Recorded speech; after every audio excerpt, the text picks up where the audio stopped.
my wife which my wife Lindsay is with me and my daughter Cindy. I thought of him coming on up and meeting with you guys. Needless to say, I'm going to give you a little bit of background first. I'm an ex-United States Treasury agent. I had a top secret clearance.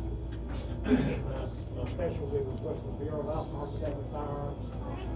After I did that, I actually was the president's protection detail in 1980 and vice president for after spending several years with the federal government, I resigned, came home, and went into the liquor business. So I am the liquor business. And that has been used against me so much because I'm a conservative. And I have been character assassinated since the day that I arrived in Franklin. And they use everything in the world to character assassination. And I've had many members come up to me and say, we have never seen anyone that ever came to this legislature that was under attack from the very first day that you got here. And I couldn't figure it out. I couldn't figure out what in the world, why would it be? The reason I found out later, and I'll explain to you how it all happened. All of a sudden, these articles coming out from the Little Courier Journal that I had filed all these self-serving liquor bills, and that the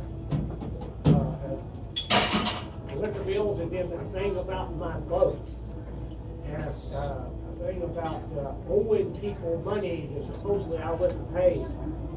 Now, if you go look at the origination of every one of those bills, you will find it came out of Pulaski County, and it came out of Jeff Hoover's district. So all of a sudden you start looking and you go, what in the world is going on?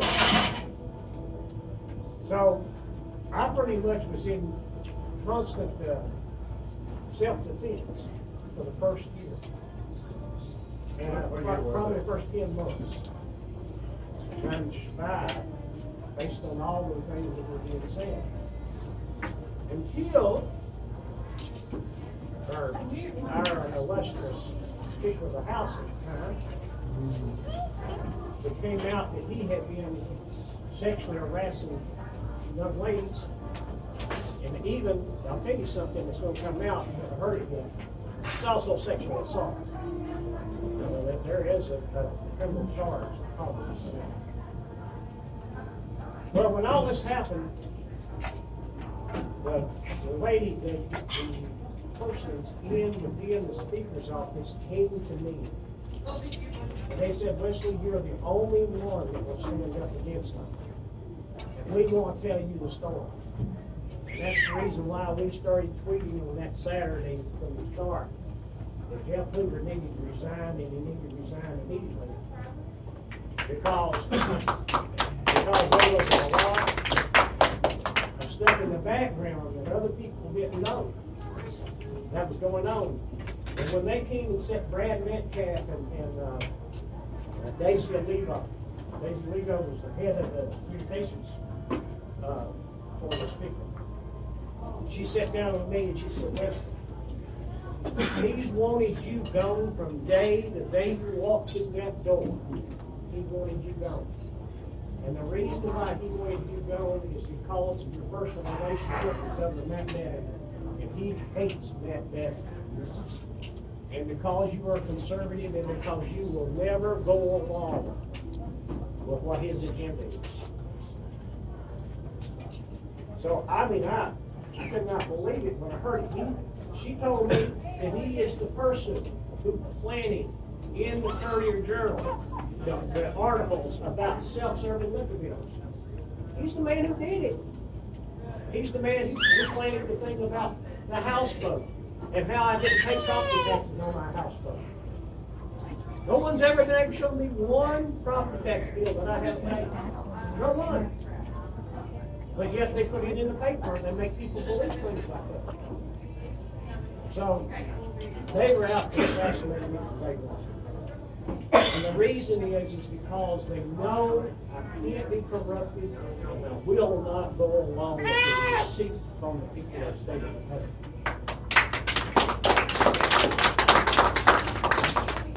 That's been a rough ride, I have to admit.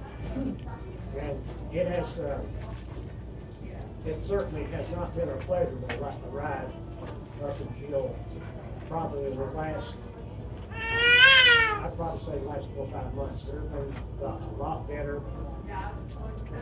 We've taken a lot of hard votes that we have to vote for the people of Kentucky. I refuse to vote for tax increase. I will not vote. We don't have a revenue problem. I know that's a cliche. We don't have a revenue problem. We have a spending problem. We absolutely have a spending problem. And what's wrong with our legislature is it is being controlled by the Chamber of Commerce in Louisville 100%. And that includes Jeff Hoover's crony, Jonathan Shell. And Jonathan Shell is the most corrupt young man I have ever met in my lifetime. And right now he's going to fundraisers in Louisville rather than being in his own district. He's raising money out of Louisville because he's raising those cronies that they answer to, and then they go past legislation that helps them. I remember the first week I was in the legislature, and believe me, I know Jim Wayne is a big liberal. Jim Wayne got up on the first week and he said, the Republican Party is only for the Chamber of Commerce and only for big business and does not worry about the little man. I didn't believe that. I honestly did not believe that.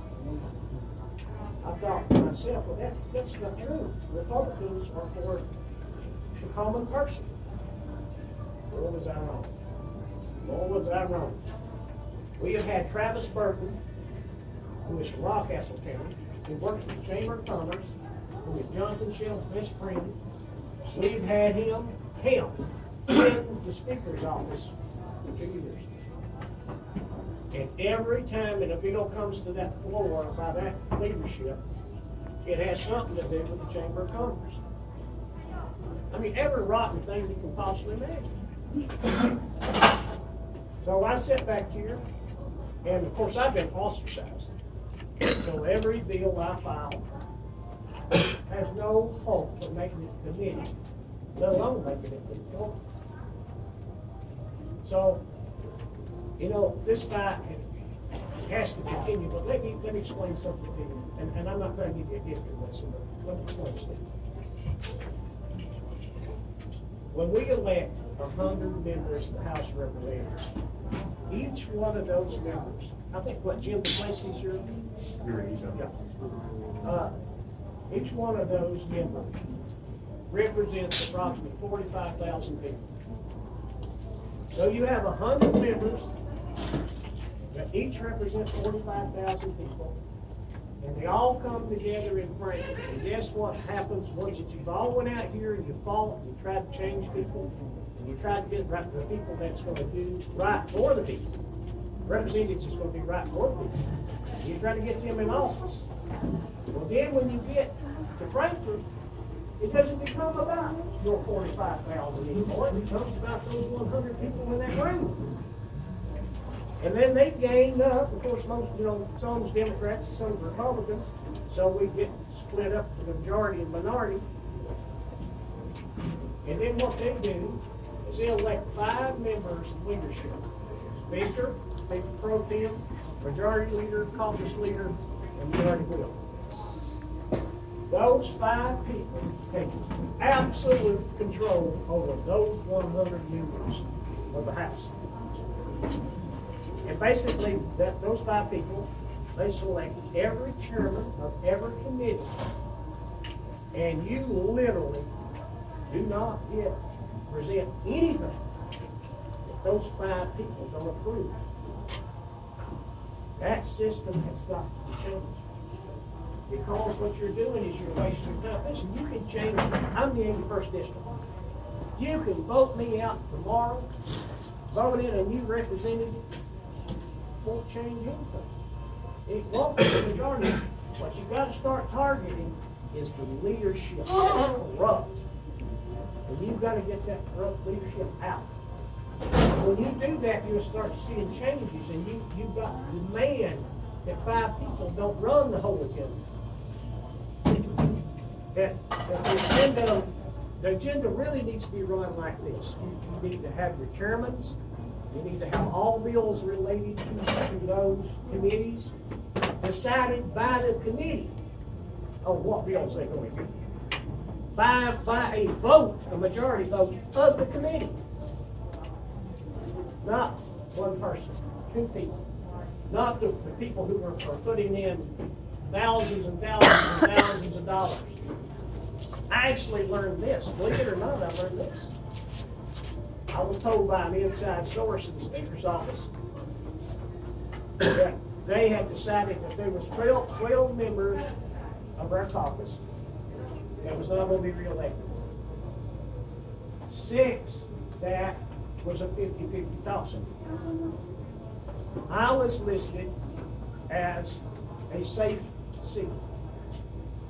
Now, when I first heard that, I thought, doggone, that's good. They think I'm going to get reelected.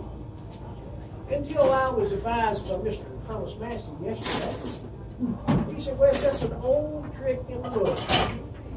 He said, when they enlist you as being non-competitive, that you're going to win your seat, it shuts your money off. You don't get any contributions because they consider that you're a sure shot, so they're not going to put out the money. So, I'd advise every one of you, anyone who take up and put up with all the crap that you get, run a couple dollars. Because I'm going to tell you, I started off with giving money to different candidates and trying to get things to change. And then when that candidate got in, they wouldn't do anything. They just went in and joined in.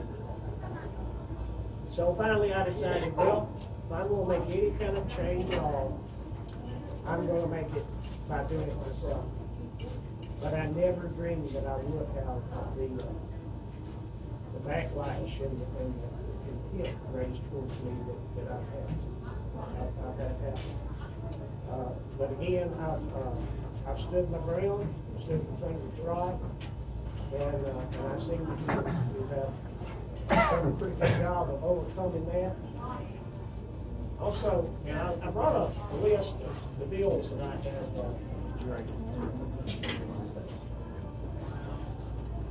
I was going to give you all some kind of idea, and I'll do it real quick because I know you've got other things to do.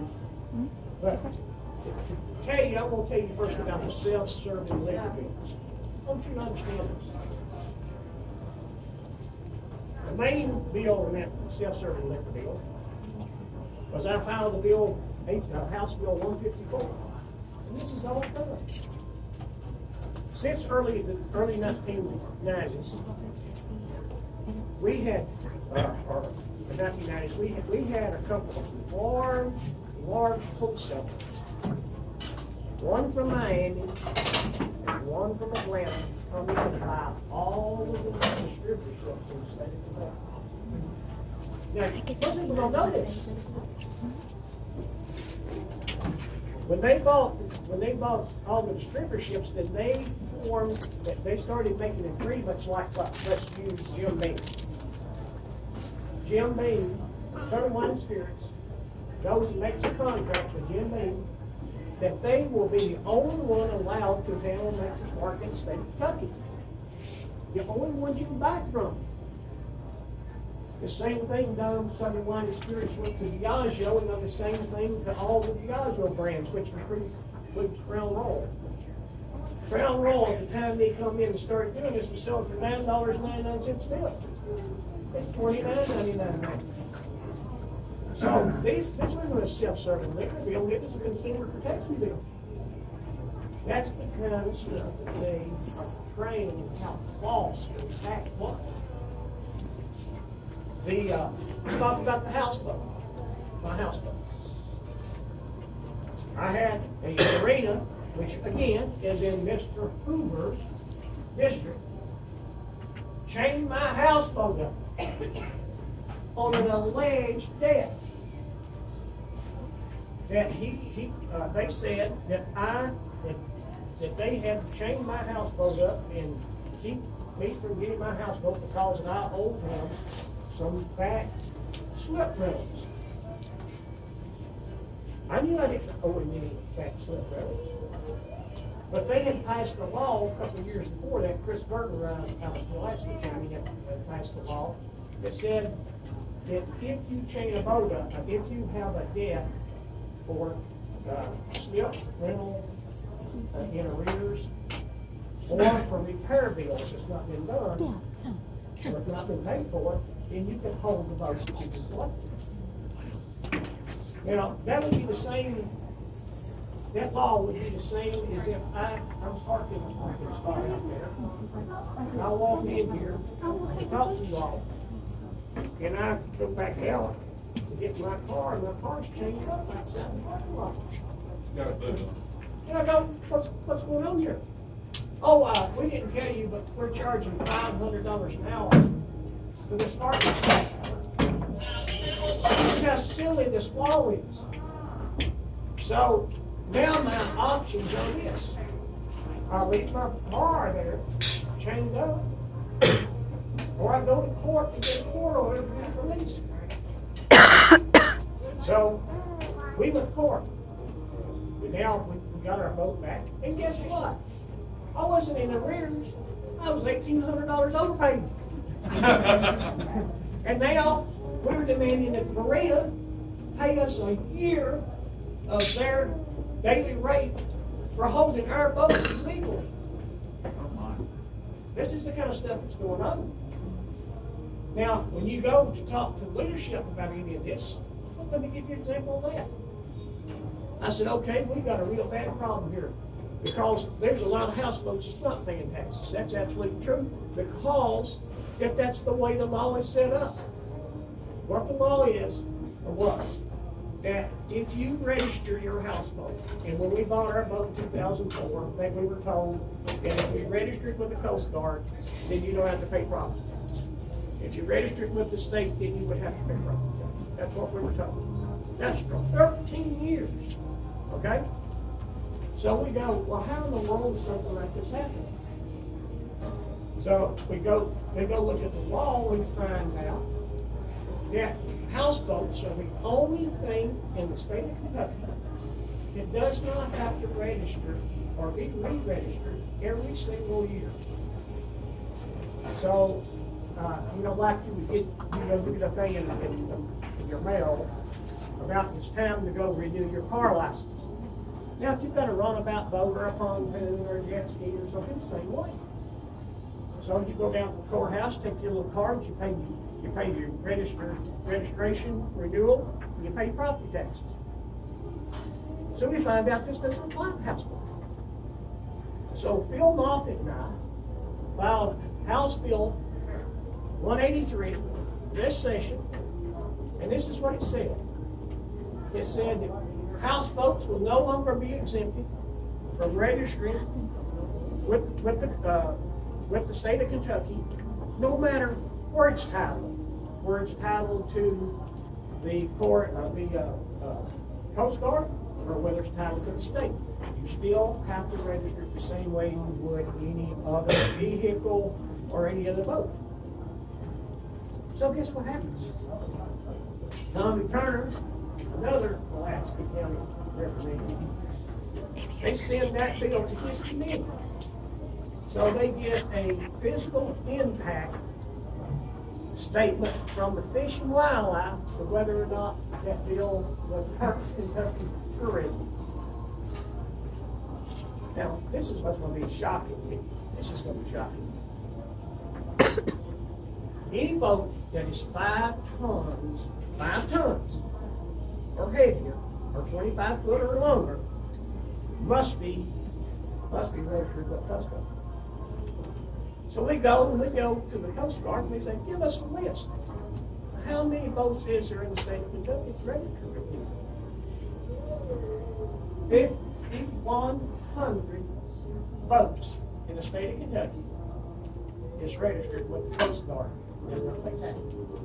5,100. So, you take 5,100 times an average about $200,000 a boat. You're talking about $1 billion for personal profits, not getting taxed. All right? So the Coast Guard comes back and recommends that law, that bill off at $9,000 not be approved because it would keep people from Tennessee and Ohio from bringing their boats. Then how do you want to haul a 5-ton boat behind a bar? You can't make this stuff up. Can't make it up. This is the kind of shenanigans that's been going on. Every bill we filed, I filed 3 bills. First, let me go back to this. I filed a resolution. It's called POST program. Okay? Our students and teachers. And all it was a resolution that said that encouraged the administrators of the school districts within the state of Kentucky to identify individuals that were capable mentally and physically and who wanted to voluntarily to take training and possess firearms in the school that would be willing to interdict an active shooter.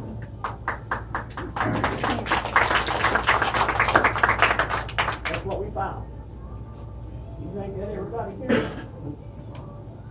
Now that was also endorsed by Donald Trump, and that was endorsed also by Matt Evans.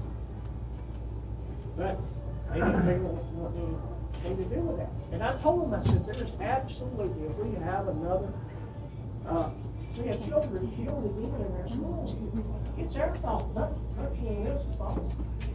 Okay?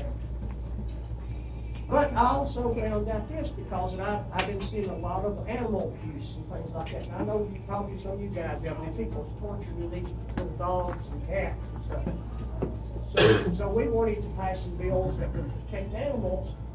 And well, while we were researching and doing that, we found out there is a direct correlation between those people that hurt animals because they don't have conscience, and the people who are killing these kids, and the people who are serial killers. It starts when they're young, and when they start killing innocent animals, and this is where it starts. We found that out when we still did not get them that leadership to check anything else. Would you like to tell me the numbers of the resolution? Our resolution for the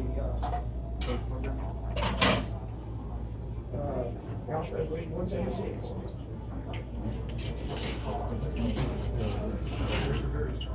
Our resolution is right there.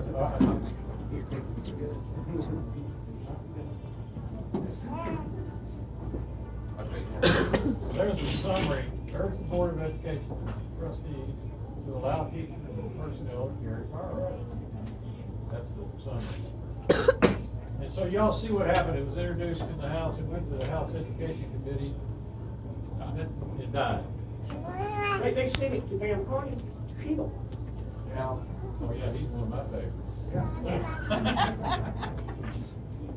That's still on the record, Mr. Morgan. I want to encourage you to continue with the proper justice and righteous bill, please. That's still going to be on the record. It's not like it's going to go away.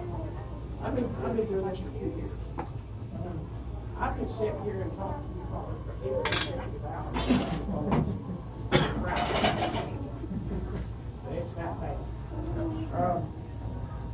Bills that I did this year was HB 10, which was a resolution to expel Hoover from the House.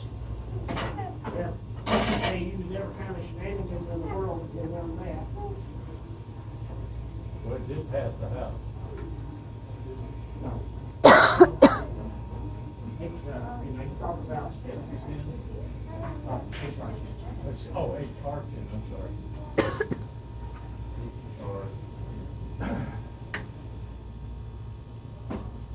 Very nice. The state government. There ain't nothing ever.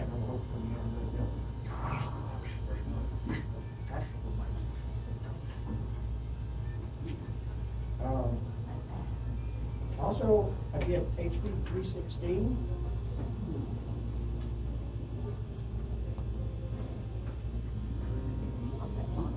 HB, Yeah, House Bill 316. Over about, They had bottom 315. line. Bottom line. oh, 11, 12, 15, 16. On the bottom, Rich. HR. You tell them. HR. 316, there you go. got a lot of sponsors on that.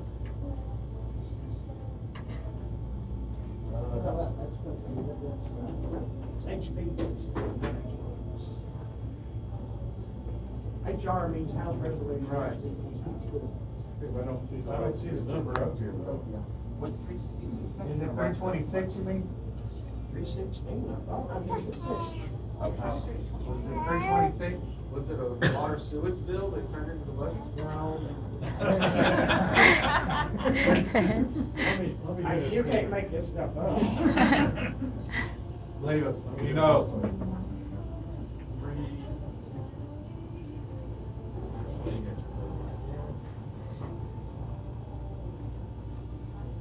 No, I think it's, yeah, HB 316. It encourages constitutional fairness. Oh, is it 36? House Bill 36? I was doing this in the car on the way here.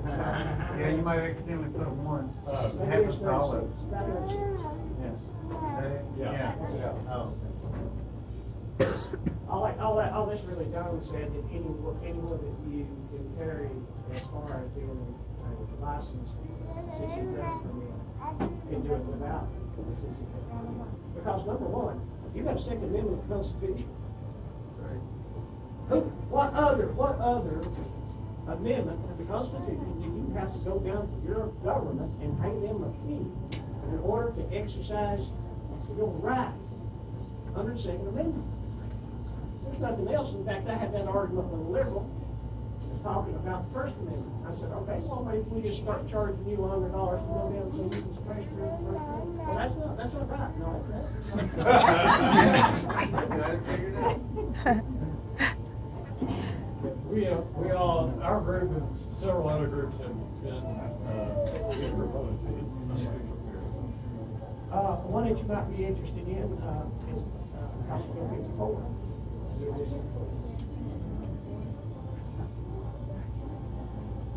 historical preservation.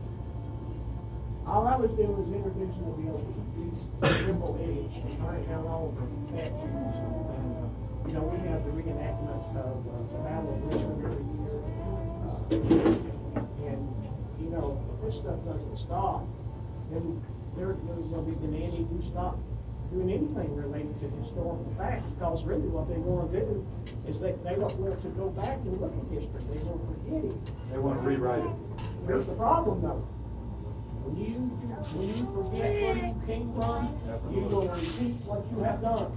Right. And you do not want to repeat. That nobody here, not one person here, or probably anywhere that's locally or anywhere else, would ever say that slavery was good thing. But we don't want to forget we went through that. Because if we don't want another generations down the road to think all of a sudden it's a good thing. You want to look back at what you've done, how you come through. Everyone, me, everyone in this room, our state, our country, everybody has a long history, and there's little black spots in your history somewhere that you really would rather forget what you've done. It's the same thing with our government, our United States government. There's black spots in our history. So, and after Charlottesville, and they had all that trouble in Charlottesville, and if you recall the time, they were coming to Lexington.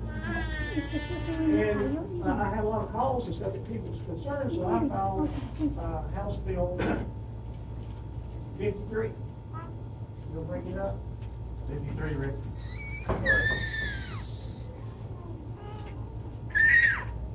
Now, 53. Of the program. All this bill did, it had 4 elements. Number one, you cannot come to a protest, a legal protest, with a mask, if you're covering your identity. You could not do that, it would be outside, it would be classified misdemeanor. Number two, if you did come and you had a mask on and you brought a weapon, it become a class A misdemeanor. Now, in Charlottesville, they had 2x4s with nails in it, they had Coke cans filled up with concrete. So they came, those people, those Antifa people came to inflict pain and suffering and death upon people that were there legally protesting. Yes, sir. The issue is not wearing the mask. The issue is once they inflict pain and suffering or damage property, why are they not immediately arrested? Well- Around and arrested, then they actually committed a crime. But the mere fact of showing up with a covered face means that you intend on damaging property or that you are going to hurt someone and you're just trying to cover your identity. Well, if they're, Now, if now, they're a without member the of the mask, Black Bloc, that might be any true. any of the other laws apply without the mask. We were just trying to keep them from covering their identity so that they wouldn't get away and you wouldn't know who it was who did whatever. So that was the whole point there. And the third thing was that no public official, such as a mayor or a police chief, could order the police to stand down and let everybody go into obliteration with each other. And that happened in Charlottesville. And the fourth element, and one that drew the most air from the liberals, was that if you, during a illegal protest, ran into I-75 or I-65 and trying to shut the traffic down, and you were hit by someone, then unless it was intentional, you have no liability. And they tried to make it like what I was trying to make it legal for people to run over protesters. And that's what it wasn't true. I don't know if it's possible, but I'd rather see legislation to go after the people who are funding the transport of those activists into other states and other cities and municipalities. That's what we need to do if it's possible. You already have that on the books. Then why is it being enforced? You the Southern, help me out here. Destroyed the KKK by doing the exact same thing. They proved that if you promote the violence or if you pay for it, you do whatever, then whatever the act of the person is on the street went all the way into the leadership of that organization. So you already have that. You already have court cases. You already have everything. It's just a matter